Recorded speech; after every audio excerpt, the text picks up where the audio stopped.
Salut les biloveuses et les biloveurs. On se retrouve aujourd'hui pour la première partie de notre vidéo sur la récolte. C'est parti!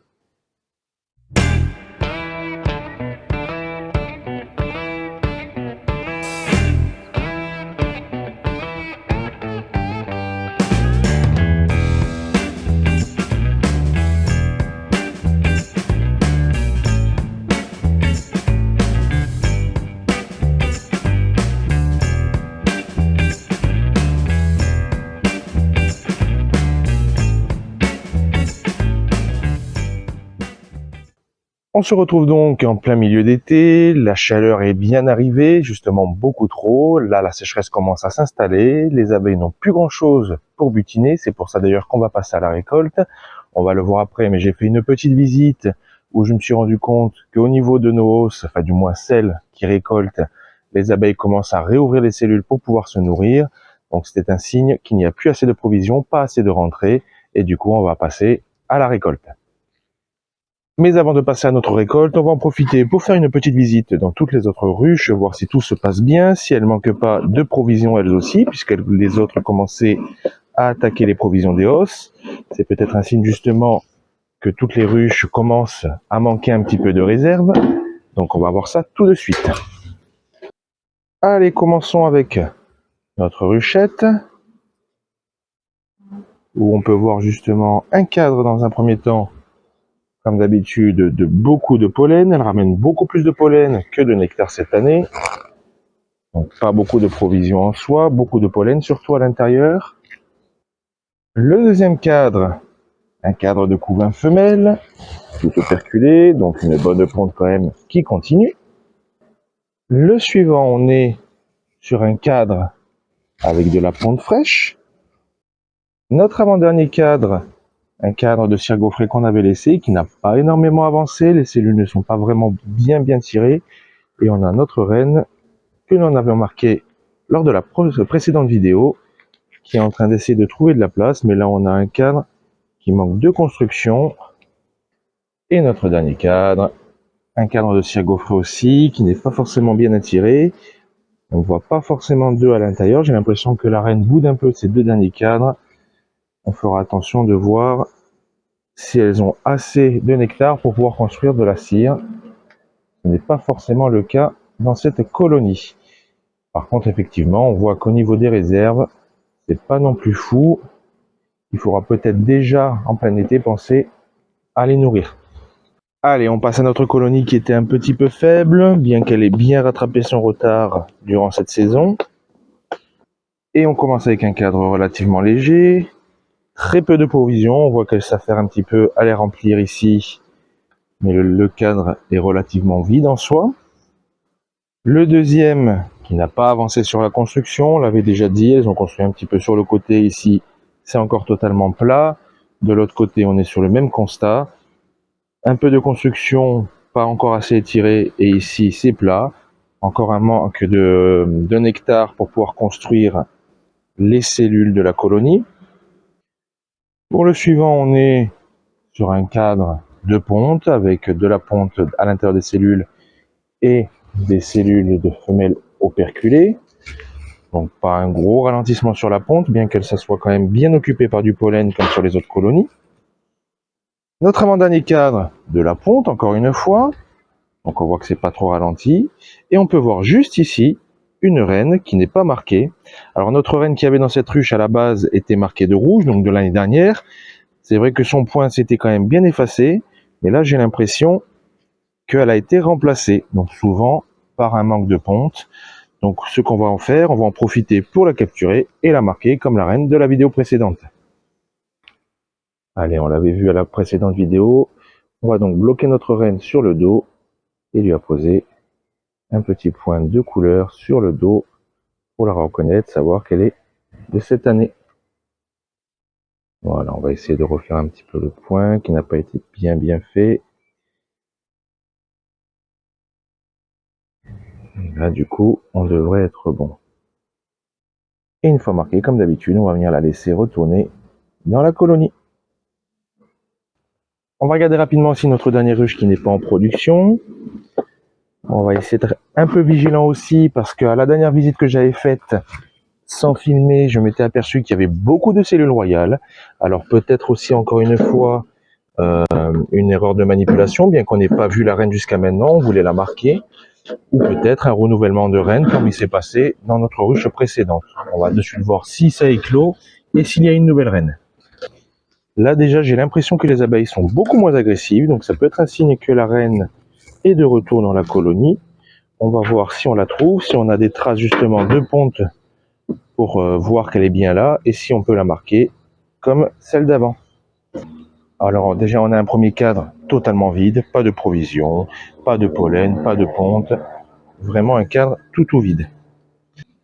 Sur le deuxième cadre, c'est le même constat, rien du tout dans nos cellules, pas de pollen, pas de nectar, pas de ponte. Ici par contre on arrive sur un cadre, bon pas non plus très lourd, mais un peu plus déjà que les deux précédents, avec du pollen en bas, pas mal de nectar sur le dessus. De ce côté c'est un peu pareil, un peu de nectar quand même sur le dessus, du pollen aussi en bas. On arrive sur un cadre de couvain, où on peut voir quelques traces de cellules qui ont été totalement détruites. Donc j'étais arrivé, comme je vous ai dit, avec énormément de cellules royales sur cette colonie. Il y en avait au moins une quinzaine. Ce n'était pas par manque d'essaimage, par manque de place, étant donné qu'elles avaient quand même pas mal de place pour la reine. Alors soit j'ai fait une erreur de manipulation, comme je vous l'ai dit, ou sinon c'est qu'elle pondait pas assez et elle s'est fait éliminer par la colonie.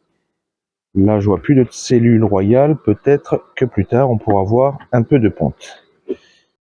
On arrive déjà sur l'avant-dernier cadre où on peut voir pas mal de provisions quand même, comparé aux autres colonies qu'on a pu voir jusqu'à maintenant. De ce côté, c'est pareil. Pas mal de nectar. Toujours pas de ponte pour le moment. Et notre dernier cadre, relativement lourd, quand même un beau cadre de réserve, avec pas mal d'operculations sur le nectar, sur le miel. Donc au niveau des provisions sur cette colonie, tout va bien. Allez, on va passer désormais à ce pourquoi on est là aujourd'hui, la récolte, avec notre ruche qui a le moins récolté, voire pas du tout. On va voir ça tout de suite justement, voir si elles ont pu récolter un minimum entre les dernières visites. Alors cette ruche, on s'était aperçu qu'elle récoltait pas énormément, voire au contraire qu'elle redescendait les provisions à l'intérieur de la colonie. Et vu le peu d'abeilles qu'on a dans la hausse, je pense qu'elles ont même tout à fait terminé de tout vider. Ben voilà. Là, on est sur des cadres très légers, vraiment aucun travail dans cette colonie de récolte. Vraiment plus aucun nectar dans les cellules.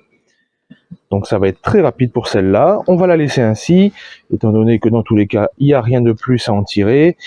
On reviendra dans les prochaines visites pour l'enlever. Je vous montrerai comment. On va passer à la grosse ruche. Allez, passons à notre seule ruche du coup qui aura récolté cette année. Avec cette météo, cette saison n'aura pas été formidable en termes de récolte de miel. C'est pas très grave, écoutez, on a réussi à quand même bien étoffer le rucher pour cette année. C'est déjà une très bonne chose. Et voilà pourquoi il est grand temps de récolter. Donc on a des cadres quand même qui sont pour certains quand même bien lourds, d'autres un petit peu moins. Il reste quand même une bonne operculation sur les cellules. On avait à la base des cellules qui commençaient à se remplir de nectar qui n'étaient pas operculées. Donc si c'est pas operculé, c'est qu'elle n'est pas encore, que le nectar, le miel n'est pas encore à la bonne hygrométrie. Les abeilles se chargent de ventiler les cellules pour redescendre le taux d'humidité et fermer la cellule à partir du moment où le miel est à la bonne hygrométrie. Là, on n'a plus de nectar dans les cellules autour de notre operculation. Et au-delà de ça, les abeilles commencent à réouvrir quelques cellules justement pour pouvoir se servir, étant donné que au-delà du fait qu'il fasse chaud et qu'elles aient plus grand chose à ramener dans la colonie, elles ne trouvent quasiment plus rien et réouvrent des cellules pour pouvoir se nourrir. Pour récolter du coup, plusieurs possibilités. On l'a dit lors des précédentes vidéos de récolte des saisons précédentes.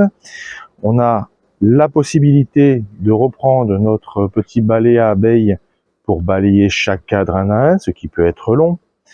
On a la possibilité de renverser un petit peu notre cadre, de prendre un souffleur et de souffler les abeilles à travers le cadre pour qu'elles s'envolent et les faire partir de notre hausse. Et la troisième possibilité, quand on a le temps, c'est d'utiliser le cadre que vous voyez depuis que je soulève. C'est un chasse-abeille. Donc c'est un cadre qui est percé d'un côté, enfin qui est percé tout court sur le cadre. Et d'un côté, on va venir y placer une pièce, un anti-retour. Les abeilles vont descendre par ici et ressortir par là, mais n'ont pas la possibilité de remonter. On va donc venir décaler 2 secondes notre hausse. On va y placer le chasse-abeille dans le bon sens, évidemment. Si on le mettait à l'envers, les abeilles monteraient dans la hausse et resteraient bloquées à l'intérieur. C'est pas ce qu'on veut. Donc vraiment, la pièce en dessous. On va quand même garder notre grille à reine au cas où. Et ainsi, les abeilles qui voudront redescendre pour travailler dans la colonie ne pourront plus remonter. Et il faudra donc attendre 24-48 heures pour avoir une hausse dégagée de quasiment toutes les abeilles, comme on verra dans quelques instants. On se retrouve quelques jours après avoir mis notre chasse-abeille entre la hausse et le corps de la ruche. Et j'ai une très mauvaise nouvelle, une grosse erreur dont je me suis rendu compte bien trop tard. Je vais vous montrer tout simplement, c'est que j'ai oublié de rajouter un cadre par-dessus notre toit qui est en fonte. Forcément avec les chaleurs, ça a énormément chauffé à l'intérieur. Et il s'est passé que nos cadres ont totalement fondu. J'aurais donc perdu la récolte de cette année, ainsi que les cadres qui ont été construits les années précédentes. Là, c'est une grosse erreur de ma part. J'ai complètement oublié de rajouter un cadre par-dessus. On se retrouve avec des cadres tous fondus. Je peux vous les montrer tous, mais ce sera le même résultat. Ils sont même durs à tirer, on le voit, voilà. La chaleur de notre toit aura fait qu'à l'intérieur de la hausse, il fasse beaucoup trop chaud. Et on aura donc tout perdu pour cette année, malheureusement, suite à cette erreur. Et voilà pour cette vidéo. Donc pour cette année, malheureusement, pas de récolte suite à cette grosse erreur que j'ai faite. Ça me servira de leçon pour les années suivantes. Il ne restera plus qu'à enlever les 2 hausses des 2 ruches pour pouvoir refermer le tout. Et dans tous les cas, la météo est beaucoup trop chaude. Les abeilles vont arrêter de récolter pour le moment. Pas besoin de les laisser, on va les épuiser plus qu'autre chose. Si toutefois la vidéo vous a plu, n'hésitez pas à la partager, à vous abonner à ma chaîne. N'oubliez pas, be happy and be safe.